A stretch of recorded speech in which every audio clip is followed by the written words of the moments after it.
Hello बच्चे party. हम Pankaj sir, apex coaching centre Alampur. हम पढ़ रहे हैं क्लास 12 के फिजिक्स के टारगेट बुक का ऑब्जेक्टिव। जो वही टारगेट बुक जो मार्केट में मिलता है, वही टारगेट बुक के ऑब्जेक्टिव हम पढ़ रहे हैं। तो टारगेट बुक के ऑब्जेक्टिव में हम लोग 60 क्वेश्चन तक तीसरा लेसन का कर चुके थे। तीसरा लेसन में 60 तक हम लोग कर चुके हैं, जिसमें हम 20-20 क्वेश्चन का सीरीज करते हैं, यानी 3 गो वीडियो बन चुका है। इसका चौथा वीडियो हम लोग यहाँ पे देखने जा रहे हैं। और चौथा वीडियो आइए देखते हैं। क्वेश्चन नंबर 61 से हमारा यहाँ पे क्वेश्चन चालू होगा आज, और यहाँ पे समझने की कोशिश करेंगे। एक एक वीडियो का, हर वीडियो में आपको एक नए अंदाज मिलेंगे, एक नए फॉर्मूला मिलेगा, एक नए तरीके के पढ़ाया हुआ चीज मिलेगा। आइए देखते हैं। किसी चालक से प्रवाहित धारा होता है, तो चालक से प्रवाहित धारा क्या होता है? तो I बराबर NE/AV/D। यह आपका जो फॉर्मूला है, this is a right answer. यह एक फॉर्मूला है, याद रखेंगे, अपवाह के थ्रू होता है। किसी चालक में प्रवाहित यानी धारा का मान है, this is a right answer ए। इसको इस फॉर्मूला को याद रखेंगे, आपको याद है, इस ऑप्शन को देख करके मान लेना है। ऐसे प्रवाहित धारा और हो सकता है, I बराबर क्या हो सकता है? तभी भाई R हो सकता है। ये भी सही है, लेकिन हमें ऑप्शन के अनुसार मानना है। तो ऑप्शन के अनुसार जो राइट फॉर्मूला होगा उसको मानिए। आगे देखिए, हमारा क्वेश्चन है दूसरा नंबर। कह रहा है कि 12 ओम प्रतिरोध का एक तार एक वृत्त के रूप में मोड़ा गया है। तो कह रहा है कि व्यास के यानी किनारों के बीच का प्रतिरोध कितना होगा। व्यास के किनारों के बीच का प्रतिरोध पूछा है, तो इसका कुछ नहीं करना होगा आपको। यह हमारा मान लिया जाए एक चालक तार, इसके बीच में हमारा यह व्यास हो गया। व्यास मतलब ए और बी। देखिए, व्यास जो है ना, वृत्त को 2 भागों में बांट देती है। तो जब वृत्त को 2 भागों अलग अलग हिस्सा में बांट दी, मतलब यहाँ पे अलग प्रतिरोध हो जाएगा, यहाँ पे अलग प्रतिरोध हो जाएगा। मैं कहने का अर्थ है कि यह किस क्रम में होगा? तो समानांतर क्रम में होगा। और समानांतर क्रम मतलब जितना प्रतिरोध ऊपर होगा उतना ही प्रतिरोध नीचे होगा। तो आप बताएं, जब 12 ओम का प्रतिरोधित तार है, तो 12 ओम तो ऊपर बराबर और नीचे बराबर करने के लिए 2 से भागा देंगे, मतलब 6 ओम का प्रतिरोध यहाँ हो गया, 6 ओम का यहाँ हो गया। यह किस क्रम में हुआ?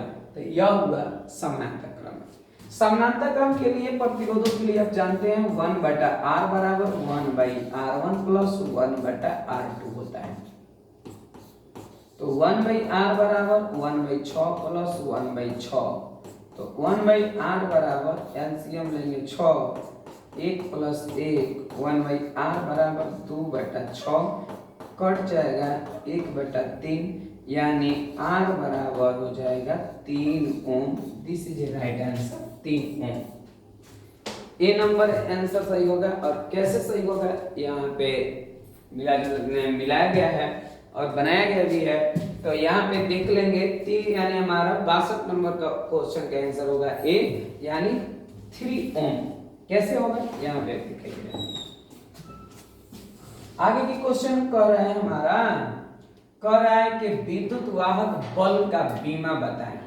देखिए, विद्युत वाहक बल का बीमा याद रखना है तो विद्युत विभव याद रखें।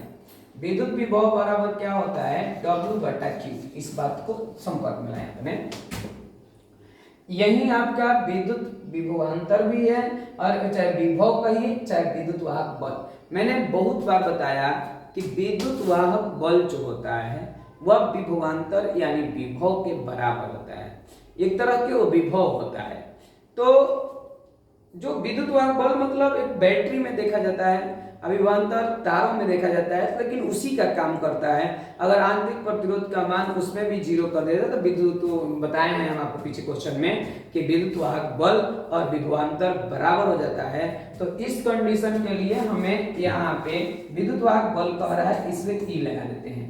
तो E बराबर W मतलब कार्य का ऐसा ही मात्रक होता है ml² t के पावर -2 और Q का मात्रक होता है A/T। जब ये ऊपर जाएगा तो क्या होगा, जब यह ऊपर जाएगा तो ml² t के पावर -2 गुणे t के पावर -1 और यहाँ पे a माइनस में आ जाएगा। तो E बराबर हमारा हो जाएगा ml² t के पावर -1 -2 -3 a के power -1। This is a right answer. अगर ऐसा कहीं आपको दिखाई दे रहा है तो आप उसको टिक करें। कहाँ दिखाई दे रहा है, तो हम लोगों को डी नंबर ऑप्शन में यह दिखाई दे रहा है ml² t के पावर -3 a के power -2। This is a right answer. अगर आपको इसमें दिक्कत हो तो आप इसको देख लीजिए कैसे बनता है, भूलने की जरूरत नहीं है, आप भूल नहीं पाओगे जो हम बताएंगे। तो यहाँ पे हम लोग आगे चलते हैं, इसको देख लिए हूँ। अगर यहाँ पे क्वेश्चन हमारा क्या है, तो यह क्वेश्चन कह रहा है विद्युतीय विभव। देखो विभव और विद्युत बल मैंने बताया कि दोनों एक ही हैं, तो एक ही है तो उसका बीमा भी एक ही होगा, यानी बीमा भी उसका एक ही होगा। तो V बराबर क्या होगा, तो W/Q होगा। V बराबर W के मान कितना है, तो ml² t के पावर -2 और AT होता है, तो ml² t के पावर -2। ये ऊपर गया तो हम t को अगर पहले लिखें a के पावर बाद में लिखें तो लिख सकते हैं, तो ml² t के पावर -3 a के power -1। This is a right answer. This is a right answer. ये आप देख लीजिए कहाँ पे दिया है, तो ऑप्शन नंबर हमारा ए में दिया हुआ है A. This is a right answer. This is a right answer A को हम बना पाएंगे इस प्रकार से। जो विद्युत वाहक बल का होता है वही विद्युत विभव का होता है। याद रखना है आपको खाली कार्य का विमीय सूत्र ml² t के पावर -2। आवेश का तो ऑलरेडी आपको याद होगा 80। तो इतना आप याद रखें, आपको याद करने की जरूरत नहीं है, आप बना के मार पाएंगे। कितना बीमा याद करेंगे, फॉर्मूला याद रखें, बीमा कितना याद करेंगे आप, और सारे बीमा कंफ्यूज करेगा आपको, इधर से उधर इधर से उधर, क्या मैं बताऊं। अगर यहाँ पे हम देखें तो कह सकते हैं कि यदि एक तांबे के तार को खींचकर उसकी लंबाई 1% बढ़ा दिया जाए तो प्रतिरोध में कितने, प्रतिरोध में प्रतिशत वृद्धि हो जाती है। प्रतिरोध में कितने प्रतिशत की वृद्धि हो जाती है, इस बात का चर्चा करना है कि प्रतिरोध में कितने प्रतिशत का वृद्धि हो जाती है। तो प्रतिरोध के वृद्धि के लिए डियर स्टूडेंट आप जरा गौर फरमाएंगे। प्रतिरोध के लिए होता है R बराबर रो L/A, ठीक है, यह दिस इज ए फॉर्मूला। तो हमारा रो बराबर एल के 1% जैसे ही बढ़ाया जाएगा, एक लंबाई में 1% कर दे, 2% के जो भी कर दिया जाए। मैंने आपको बता रखा है कि जब किसी चालक तार की लंबाई को बढ़ाते हैं तो क्षेत्रफल जो होता है उसकी मोटाई जो होती है आधी हो जाती है। अगर 1 मीटर की लंबाई यानी उसको दुगनी करते हैं, लंबाई अगर दुगनी कर देते हैं तो यह आधी हो जाती है। उसी प्रकार से यह 1% बढ़ाया जा रहा है तो 1% का यह क्षेत्रफल आधा हो जाएगा। तो आधा हो जाएगा तो बाटा के बाटा में ऊपर जाएगा, तो ऊपर जाएगा तो 2 रो L/A हो सकता है। देखिए पहले के परिभाषा से अभी इसका 1 गुना करने के बाद कितना आ गया, तो 2 आ गया, तो 2% की वृद्धि हो जाती है। This is a right answer. जब हम लंबाई में 1% की वृद्धि करते हैं तो उसके क्षेत्रफल आधा हो जाता है और हमारा प्रतिरोध उसका यानी दुगना प्रतिशत में वृद्धि हो जाती है। तो this is a right answer 2%। आगे की क्वेश्चन को हम समझते हैं। यहाँ पे क्वेश्चन नंबर हमारा है 66 नंबर। कह रहा है किसी तार का प्रतिरोध R, लंबाई L, अनुप्रस्थ काट का क्षेत्रफल A तथा विशिष्ट प्रतिरोध रो हो तब। देखिए करेक्ट कौन सा फॉर्मूला लगाएंगे जब इस प्रकार से है? तो मैंने आपको समझा रखा है कि जो प्रतिरोध होता है उसके लिए फॉर्मूला है रो, इसी को विशिष्ट प्रतिरोध कहते हैं, रो को L बटा A। This is a right answer, L बटा A।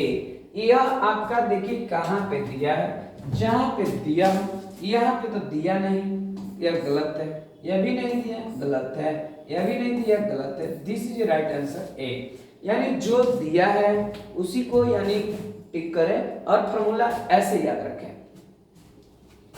फॉर्मूला यह आया कहां से, अगर मैं इसकी चर्चा कर दूं आधा मिनट में, तो मैं आपको बताया हूं R समानुपाती लंबाई का होता है, R व्युत्क्रमानुपाती 1/, क्षेत्रफल का होता है, तो R समानुपाती L बटा A हो जाएगा। समानुपाती का चिन्ह हटाएंगे, एक नियतांक आएगा जो रो कहलाएगा, इसी के विशिष्ट प्रतिरोध कहते हैं। This is right answer. कोई दिक्कत? No sir. आगे देखिए, कह रहा है कि विशिष्ट प्रतिरोध या प्रतिरोधकता का एसआई मात्रक क्या होता है। देखिए इसी विशिष्ट प्रतिरोध या प्रतिरोधकता का एसआई मात्रक याद रखें, ओम मीटर। ओम मीटर कैसे आया ओम मीटर, अगर इसकी भी चर्चा करना हो तो हम कर पाएंगे। मैंने सिखाया रो बराबर R बराबर रो इंटू ए बटा एल बटा ए, एल बटा ए।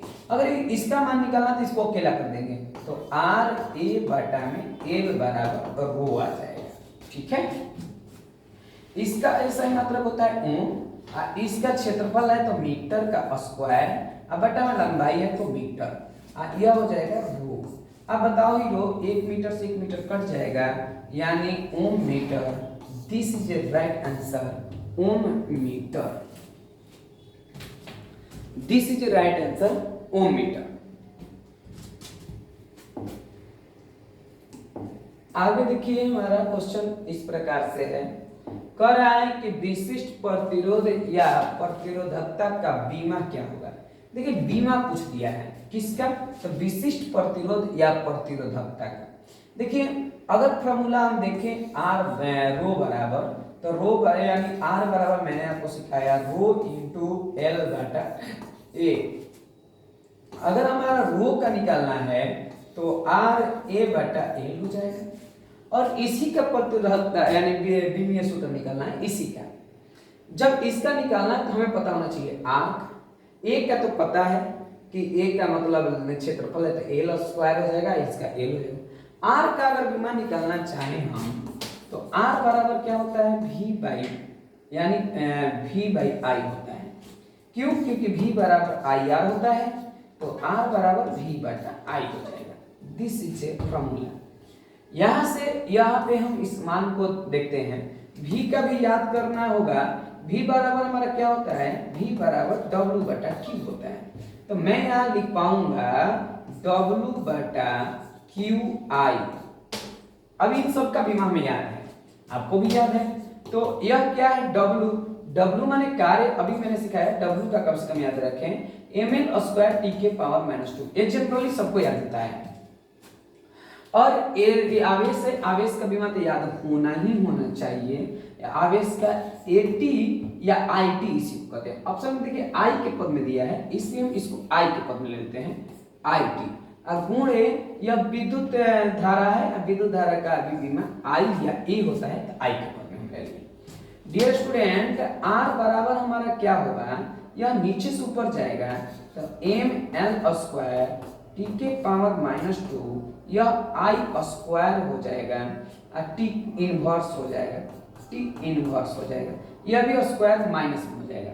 तो R बराबर बनेगा m l स्क्वायर, यह हमारा t के पावर -3 हो जाएगा और I के पावर -1 हो जाएगा। यह किसका मान है, यह R का मान है। यहाँ पे पुट करेंगे, R का मान है तो क्या है, m l स्क्वायर t के पावर -3 I के पावर -1 गुणे क्षेत्रफल है, क्षेत्रफल का l स्क्वायर होगा, अब बटा में l होगा। देखो एक l से एक l कट जाएगा, यहाँ एक ही l बचा, तो यहाँ पे m एक l दो को l, तीन को l, यह 3 के पावर -3 यहाँ पे हमारा आ जाएगा I के पावर -1, I के पावर -1। यहाँ पे -1 नहीं है, I के पावर 2 है, यहाँ पे 2 है, तो यहाँ पे भी 2 लिखेंगे, यहाँ भी 2 लिखेंगे, क्योंकि वो t कटा था, I नहीं। तो यह this is right answer. m l के पावर 3, t के पावर -3, a के power -2, this is right answer A। This is right answer A। यह इस कदर ऐसे बनाया जाता है। आपको कुछ भी नहीं याद है ना, कुछ भी नहीं याद है, मेरा वीडियो देखें, ऑब्जेक्टिव यूं ही आएंगे, यूं ही मैं याद करवाऊंगा। इस बात के लिए आगे चलते हैं। अगला हमारा क्वेश्चन क्या बोलता है? बोलता है कि विद्युत हीटर में जिस तार का व्यवहार किया जाता है, हीटर में नाइक्रोम का, अगर विद्युत बल्ब बोल देता है तो टंगस्टन का, विद्युत बल्ब बोल देता है तो टंगस्टन का, विद्युत हीटर बोला है नाइक्रोम का। नाइक्रोम का गलनांक बहुत ही अधिक होता है, जिसके कारण विद्युत हीटर में नाइक्रोम के कुंडले होते हैं। आपके घरों में कुल चोरी का हीटर चलाया जाता है ना। आज के जमाने में ऐसा कोई घर नहीं जिस घर में हीटर और इंडक्शन नहीं। हीटर और इंडक्शन तो आप सब देख रहे हैं, और हमारे जमाना में नहीं हुआ करता था। हम लोग को सब पढ़ने में बड़ा दिक्कत होता है, हीटर कैसन होता है, हाथ तेरी के। तो हीटर कैसन होता है, तो वही इंडक्शन के अंदर कुंडली होती है, वही हीटर के अंदर एक कुंडली होती है जिस तार का बना होता है, उस तार को हम नाइक्रोम का तार होता है, इसी को हम निक्रोमियम या नाइक्रोम कहते हैं। तो नाइक्रोम का तार होता है। This is right answer. यहां पे कह रहा है कि संशोधित विद्युत ऊर्जा, संशोधित विद्युत ऊर्जा V²R होता है। अगर हम देखें तो V के समानुपाती आप नियतांक हटा दे तो यानी विभवांतर के समानुपाती होता है, वर्गों के समानुपाती होता है। यहां ध्यान से सीखें, वर्ग है इसलिए वर्गों के समानुपाती है। This is right answer C, वर्गों के समानुपाती होता है, वर्गों के समानुपाती होता है। आगे देखिए, यहाँ पे कह रहा है ना कि हीट स्टोन सेतु, बहुत सुंदर, हीट स्टोन सेतु क्या मापता है? मैंने आपको हीट स्टोन सेतु जब पढ़ा रहा था उस समय कॉपी में आप देखिएगा, यहाँ पे प्रतिरोधों की चर्चा की गई है। जो हीट स्टोन सेतु में यानी जो तुलना किया गया वह किसका तुलना किया गया? तो हीट स्टोन सेतु में आपका तुलना किया गया है प्रतिरोध के। तो प्रतिरोध के जब तुलना किया गया है तो प्रतिरोधों के लिए यानी इसको P, यहाँ पे Q, यहाँ पे R, यहाँ पे S, P/Q बराबर R/S, यानी तुलना किसका करता है? प्रतिरोधों का तुलना करता है। This is a right answer, प्रतिरोधों का तुलना करता है। आगे हमारा क्वेश्चन यहाँ पे है, क्वेश्चन क्या है? कह रहा है कि तांबा का कार्यफलन होता है, तांबा के कार्यफलन कुछ इलेक्ट्रॉन वोल्ट पे कार्य करता है, यानी जो तांबा होता है वह कार्यफलन उनका इलेक्ट्रॉन वोल्ट पे कार्य करता है। कुछ इलेक्ट्रॉन वोल्ट याद रखेंगे, कुछ इलेक्ट्रॉन वोल्ट पे कार्य करता है। अगला क्वेश्चन हमारा कह रहा है किसी विभव मापी का संवेदनशीलता बढ़ाने के लिए। देखिए, किसी भी विभव मापी की संवेदनशीलता बढ़ाने के लिए दो काम करना चाहिए, कि तो तार की लंबाई को बढ़ा देना चाहिए और नहीं तो अनुप्रस्थ काट के क्षेत्रफल को बढ़ा देना चाहिए।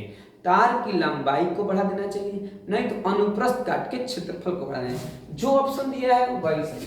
देखिए, इसमें अनुप्रस्थ काट के क्षेत्रफल को बढ़ा देना चाहिए दिया है, लेकिन तार की लंबाई को बढ़ा देना कहीं नहीं दिया है, तार की लंबाई घटा देना दिया है।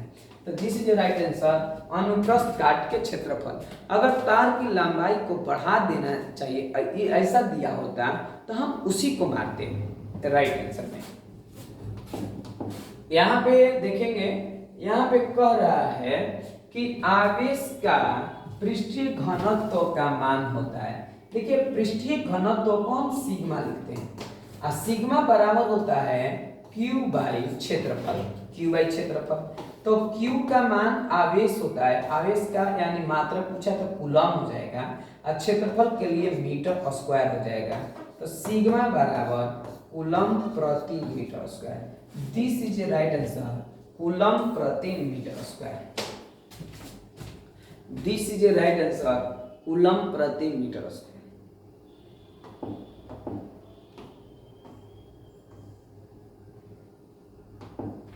कर एम्पियर घंटा मात्रक किसका है? एम्पियर के देखिए, एम्पियर घंटा मतलब एम्पियर के माने आई और घंटा के मतलब समय। यह किसका सूत्र है? Q बराबर होता है IT। Q क्या डिनोट करता है? Q this is right answer, आवेश को डिनोट करता है, यानी आवेश का यह बीमा है, इसको आवेश कहेंगे, आवेश का बीमा होता है, यानी IT। समझ में आया? बिल्कुल सर, बिल्कुल बिल्कुल आया, एकदम आया। वाह भाई वाह। कह रहा है कि एक माने बीवर माने होल होता है, मोबाइल आवेश वाहक होता है। किसका वाहक होता है? तो याद रखेंगे इसमें, यानी याद रखेंगे हम लोग, यानी फ्लोविड ऊर्जा के अंतराल में होता है। फ्लोविड ऊर्जा के यानी इनके बीच के वायरलेस बैंड नहीं, फ्लोविड की ऊर्जा के अंतराल में होता है। This is right answer B. This is right answer B हो जाएगा इनका। तो यहां से आगे हम चलते हैं। अगला क्वेश्चन क्या कह रहा है? अगला कह रहा है कि ट्रांजिस्टर की धारा का लाभ यानी अल्फा परिभाषित करता है। देखिए अल्फा जो परिभाषित करता है, आपके बुक में IC बटा में IC बी नंबर ऑप्शन में दिया है, लेकिन यहाँ पे IC बटा में C नहीं है, यहाँ पे E होता है। तो आप बुक में सुधार लीजिए, यानी IC बटा में E होना चाहिए। यहाँ पे मेरा क्वेश्चन में टाइपिंग में सही कर दिया गया है, तो IC बटा में E होना चाहिए, C नहीं। यहाँ पे आपके बुक में C कर दिया गया है, दिस इज रॉन्ग। यह आप याद रखेंगे, यहाँ पे IC बटा में E। अगला क्वेश्चन कह रहा है 77 के बाद 78 में कह रहा है वैसी युक्ति जो सौर ऊर्जा को विद्युतीय ऊर्जा में परिवर्तित करता है सौर सेल कहलाता है। तो 10वां का हल्का सा क्वेश्चन है, राइट? यानी सौर सेल कहलाता है, इसको सौर सेल के नाम से जानते हैं। आगे समझते हैं हम। अगला क्वेश्चन कह रहा है कि सौर सेल यानी सौर सेल पैनल का उपयोग किया जाता है। देखिए पैनल का उपयोग तो बहुत जगह होता है, लेकिन ऑप्शन के अनुसार हमें मानना है। ऑप्शन में कृत्रिम उपग्रह, बिल्कुल कृत्रिम उपग्रह माने सैटेलाइट। कृत्रिम उपग्रह कहते हैं चंद्रमा पर नहीं, मंगल पे नहीं, कहीं भी नहीं, कृत्रिम उपग्रह में कहता है। ऐसे आपके रोड पे, सड़क पे, कैलकुलेटर में, यानी हर चीज में उपयोग देता है, लेकिन ऑप्शन के अनुसार कृत्रिम उपग्रह। अगला क्वेश्चन हमारा कह रहा है कि यहाँ पे Ga माने गैल्विक यानी फास्फाइड होता है, यानी गैल्विन फास्फाइड, GAP के मतलब गैल्विन फास्फाइड पढ़ेंगे, यानी संधि द्वारा अधिकांश यानी प्रकाश उत्सर्जित होता है। तो इनके द्वारा अधिकांश प्रकाश उत्सर्जित होता है लाल और हरा रंग के। तो दिस इज राइट आंसर, लाल और हरा। यह 80 क्वेश्चन हो गया आपका। चौथा नंबर हमारा दिस इज कंप्लीट हुआ, और यहाँ से हम आगे के क्वेश्चन को देखते हैं। अगर आपको पूरा हमारा वीडियो देखना है तो प्लेलिस्ट के अनुसार जाकर के देखें, लाइन बाय लाइन वीडियो पड़ा हुआ है। आज के इतना ही, हम फिर मिलते हैं अगले एपिसोड।